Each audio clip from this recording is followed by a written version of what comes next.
सारा प्रणाम, स्वागत है आप सभी का सारा समय पर। मैं हूं आनंद विजय सिंह। वाराणसी में ज्ञानवापी मस्जिद को लेकर कोर्ट ने अपना अहम फैसला सुना दिया है। कोर्ट ने सर्वे के लिए नियुक्त किए गए एडवोकेट कमिश्नर अजय मिश्रा को हटाने से इनकार कर दिया है। ज्ञानवापी मस्जिद का दोबारा सर्वे होगा। सर्वे 17 मई से पहले कराने का आदेश दिया है। कोर्ट ने 17 मई को सर्वे की रिपोर्ट सौंपने के लिए भी निर्देश दिया है। कोर्ट कमिश्नर के साथ 2 और एडवोकेट को अटैच किया गया है। 17 मई तक सर्वे का रिपोर्ट देने का आदेश दिया है। कोर्ट का कहना है कि प्रशासन सर्वे सुनिश्चित करे। जिला प्रशासन और पुलिस को भी ये कहा गया है कि वो मॉनिटर करें और उनको वहां पर सर्वे हो इसको वो सुनिश्चित करें। सेशंस कोर्ट के जज ने कहा कि अगर इससे पहले जब सुनवाई चल रही थी तो उन्होंने कहा था कि अगर जरूरत पड़ेगी तो वो खुद ज्ञानवापी मस्जिद जाएंगे और उसका मुआयना करेंगे। तो इसका इंतजार किया जा रहा था और फैसला अब आ गया है। और इस फैसले में कहा गया है कि एडवोकेट कमिश्नर जो अजय कुमार मिश्रा हैं वो रहेंगे। उनके साथ 2 और एडवोकेट को अटैच किया गया है, जिसमें विशाल सिंह एक एडवोकेट हैं। और साथ ही कहा गया है जिला प्रशासन को और प्रदेश की सरकार को कि वो सुरक्षा मुहैया कराएंगे और मॉनिटर करेंगे जब वीडियोग्राफी होगी या सर्वे की टीम वहां पर जब पहुंचेगी। तो स्पष्ट तौर पर यह भी कह दिया गया है कि पूरे परिसर में इसका सर्वे होना है और विरोध अगर कोई करता है तो उनके खिलाफ कार्रवाई की जाए। यह भी सख्त निर्देश दिया गया है। यह भी कहा गया है कि ताला खोल दिया जाए, ताला खोलकर सर्वे किया जाए और अगर जरूरत पड़ी तो ताले को तोड़ भी दिया जाए। आज माननीय न्यायाधीश महोदय ने आदेश कर दिया जिसमें जिला प्रशासन, प्रदेश प्रशासन, जो भी पुलिस से संबद्ध पूरे प्रदेश स्तर के अधिकारी मॉनिटरिंग करेंगे। जिलाधिकारी इसकी मॉनिटरिंग करा के एडवोकेट कमीशन की कार्रवाई सुनिश्चित कराएंगे। 17 तारीख तक ये 2 और एडवोकेट कमिश्नर समेत इसको सबमिट करना है न्यायालय के समक्ष।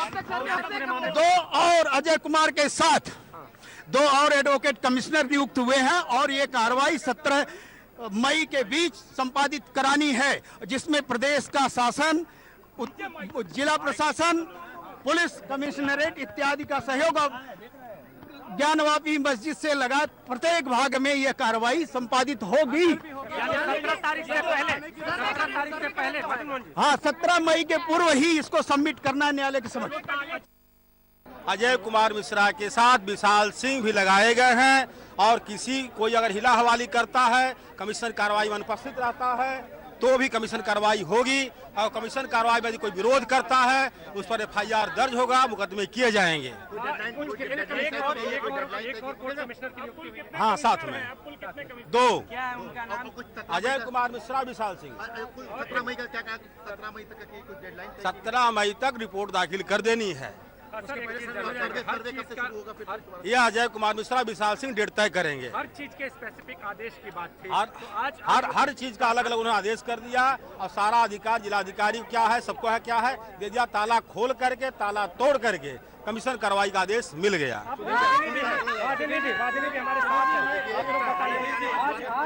उसका स्पष्ट आदेश कर दिया कि जिलाधिकारी उसको ताला खोलवा करके तोड़वा कमीशन कार्रवाई कराए। यदि कमीशन कार्रवाई में कोई विरोध करता है तो उस पर FIR दर्ज करे और मुकदमे कार्रवाई करे। कमीशन दौरान कमीशन कोई बाहरी व्यक्ति अंदर नहीं रहेगा। किसी तरह की बाधा अब तो नहीं आनी चाहिए। देखिए, आदेश ये हुआ है प्लेंटिफ साइड की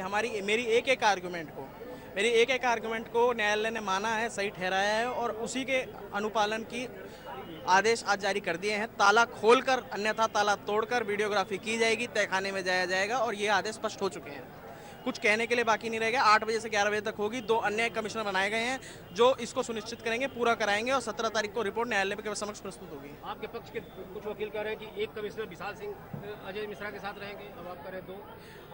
अजय कुमार मिश्रा के साथ में विशाल सिंह आगे 2 हो गए ना। ये अच्छा, दो संयुक्त हो गए और यदि इसके साथ भी अवरोध उत्पन्न करने के प्रयास को न्यायालय ने बखूबी समझा और ये तक कहा है कि अगर ये सहयोग नहीं भी करता, डिफेंडेंट नंबर 4 मौजूद भी ना रहे, तो भी इसको कमीशन की कार्रवाई को पूरा करके रिपोर्ट ले आएगी। तो प्रतिवादी पक्ष मान लीजिए मौजूद नहीं रहता है उस दिन, तो भी कमीशन कार्रवाई पूरी की जाएगी। जी, ये आदेश है, ये आदेश दिया गया और वो जो विवादित क्षेत्र था कि इसमें उसके लिए स्पष्ट है, ताला खोला जाए या तोड़ा जाए, कमीशन पूरी कराने के आदेश दे दिए गए हैं।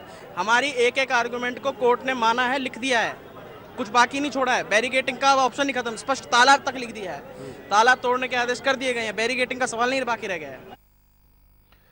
तो वाराणसी में ज्ञानवापी मस्जिद परिसर में सर्वे और वीडियोग्राफी और एडवोकेट कमीशन के को लेकर जो फैसला आना था वो फैसला आ गया है। बड़े ही सख्त अंदाज में ये फैसला दिया गया है, सुनाया गया है।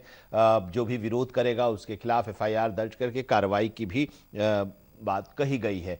निमेश राय हमारे सहयोगी इस वक्त हमारे साथ जुड़े हुए हैं। निमेश, अब जरा फैसले के बारे में विस्तार से समझाइए, जो फैसला आज ज्ञानवापी मस्जिद परिसर में सर्वे और वीडियोग्राफी और एडवोकेट कमिश्नर को लेकर आया है।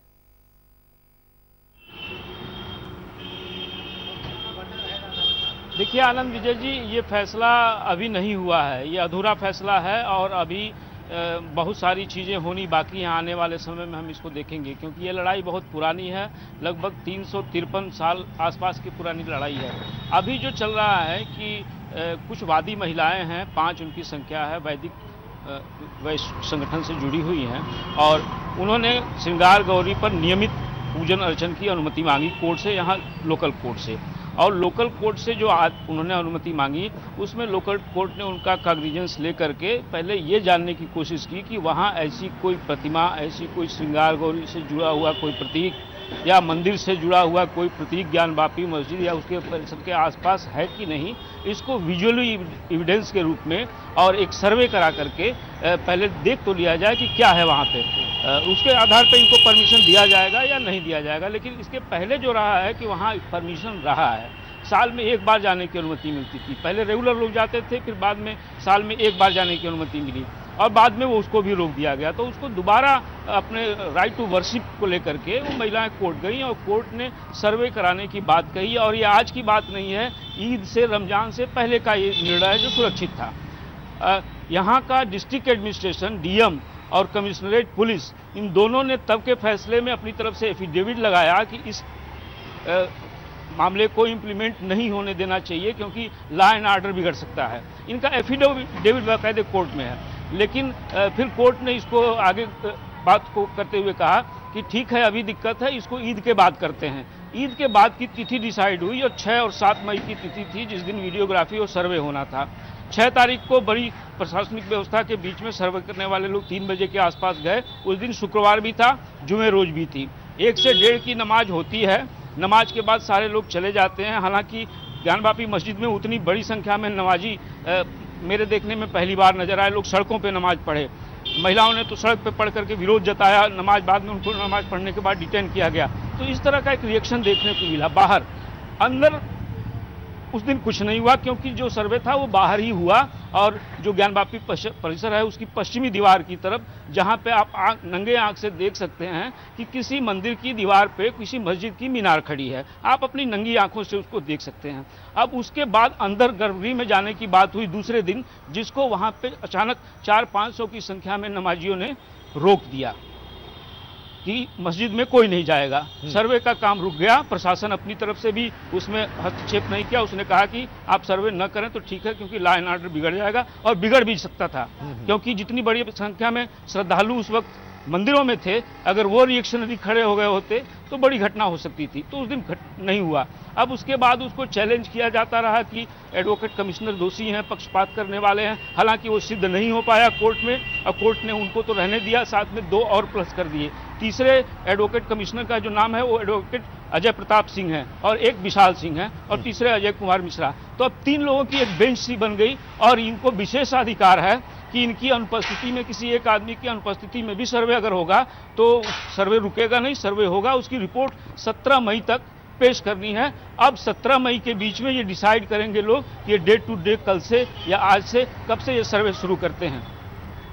अजय विजय, आनंद विजय। हाँ, और उस मामले में अभी नहीं, जो अभी हम लोग आपने जहां से शुरू किया था इस चर्चा को कि रोज पूजा की जो अनुमति मांगी थी उन 5 महिलाओं ने, अभी उस पर कुछ नहीं हुआ है। अब ये सर्वे रिपोर्ट के बाद इस पर कोर्ट आगे की कार्रवाई करेगी, इसका मतलब यही है। बिल्कुल बिल्कुल बिल्कुल साफ शब्दों में इसका सिंपल यही मतलब है। एक मजेदार घटनाक्रम में आप पत्रकार हैं, आप नजरिया रख सकते हैं कि इसमें सरकार कहीं से भी पार्टी नहीं बनी है। सरकार चाहती तो जो वादी थे उनके पक्ष में खड़ी हो सकती थी। डीएम और कमिश्नर ने एफिडेविट देकर के इसको रुकवाया, तो ये एक बड़ी बात है। ये पॉलिटिकल मूवमेंट कहिए या सरकार की निष्पक्षता, अगर कुछ लोग सरकार पे आरोप लगा रहे हैं तो उसकी निष्पक्षता की बात करिए, लेकिन इस घटना को इस आदेश को इम्प्लीमेंट होने के लिए बाकायदे डीएम और कमिश्नर दोनों ने सरकार की तरफ से एफिडेविट दिया था कि ये सर्वे नहीं होना चाहिए।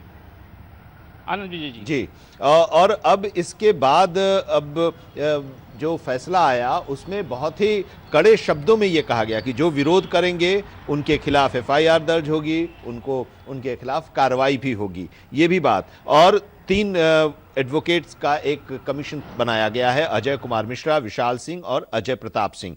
तो अब यह भी साफ हो गया है कि जो एडवोकेट कमिश्नर थे अजय कुमार मिश्रा, जिनके खिलाफ शिकायत की गई थी कोर्ट में कि एक तरफा कर रहे हैं, तो कोर्ट ने उस दलील को भी नहीं माना, उनको रिटेन रखा है और साफ कर दिया है कि पूरे परिसर में ये वीडियोग्राफी होगी और सर्वे किया जाएगा। 17 मई तक सब कुछ हो जाना है, रिपोर्ट भी सबमिट कर देनी है और उसके बाद फिर आगे का फैसला कोर्ट करेगा। और इसमें कहा गया है स्ट्रिक्ट तौर पर कि जब फैसला आया तो उस फैसले के बाद देखिए कि खुशी का इजहार किस तरह से कर रहे हैं।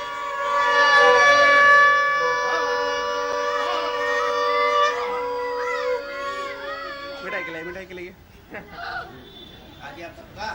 और निमेश, अभी हम लोग जब चर्चा कर रहे थे, इससे पहले जब फैसला आया था, आप थे और संजय मिश्रा जी भी थे, और उसमें हमने ये कहा भी था कि बनारस का एक अपना अलग मिजाज होता है, अपना एक अलग अंदाज होता है, और वही अंदाज इस फैसले के आने के बाद बनारस के लोगों में देखने को मिल रहा है। जो लोग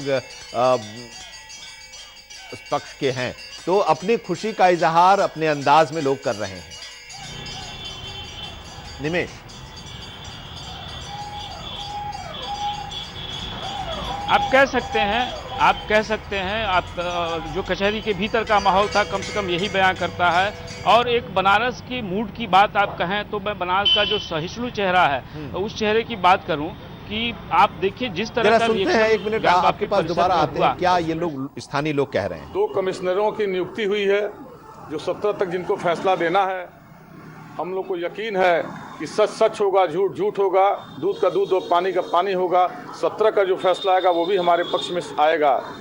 इसी को लेकर आज हम लोग काशी के मंदिरों में हर्षोल्लास के साथ घंटा घड़ियाल बजा के स्वागत कर रहे हैं और बाबा भोलेनाथ से, विश्वनाथ से और काशी के देवताओं से आह्वान कर रहे हैं और मना रहे हैं कि काशी और देश की खुशहाली हो और सब कुछ अपने पक्ष में आए, सब कुछ सकुशलता से हो। इसी कामना के साथ हम लोग मिष्ठान वितरण कर एक दूसरे को बधाई दे रहे हैं काशीवासी। जी निमेश,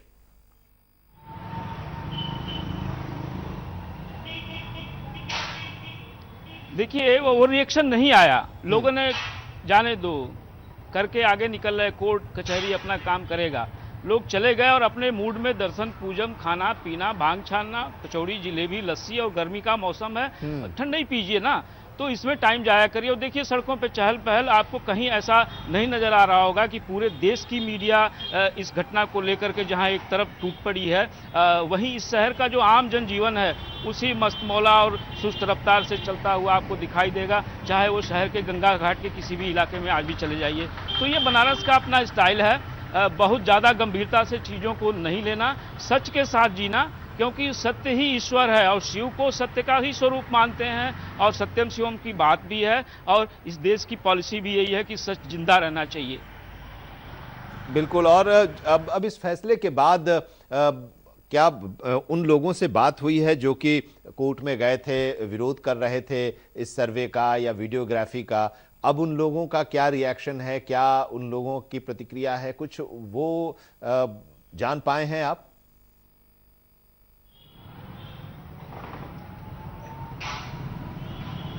देखिए, कोशिश की जा रही है। फिलहाल अभी उन लोग सामने आने से बच रहे थे। कल भी उनके जो वकील थे वो मीडिया से आने की बच रहे थे। कभी कभी उनके वकील जो सुन्नी वक्फ बोर्ड के हैं उनका बीपी हाई हो जाता है, मीडिया के लोग जब फ़ोन करते हैं तो नहीं बात करते। लेकिन कोशिश जारी है कि क्या प्रक्रिया उनकी तरफ से आ रही है, क्या इस मामले को दोबारा चैलेंज करेंगे या फिर दूसरे कोर्ट में ले जाएंगे। और दूसरे कोर्ट की बात मैं करूँ, हाई कोर्ट में दो बार यहाँ लोअर कोर्ट के डिसीजन को इसी मसले को लेकर के चैलेंज किया जा चुका है और दोनों बाद माननीय उच्च न्यायालय ने इन दोनों मामलों को खारिज कर दिया। वो अंजुमन इंतजामिया की तरफ से किया गया वाद हो या फिर सुन्नी वक्फ बोर्ड की तरफ से, तो हाई कोर्ट से खारिज लोग हैं। और यहाँ पे जिस तरीके से कुछ जबरदस्ती टाइप में कह लीजिए कि हम नहीं मानेंगे कानून को, इस टाइप में बात, और ये बात कहीं कतई अच्छी नहीं है।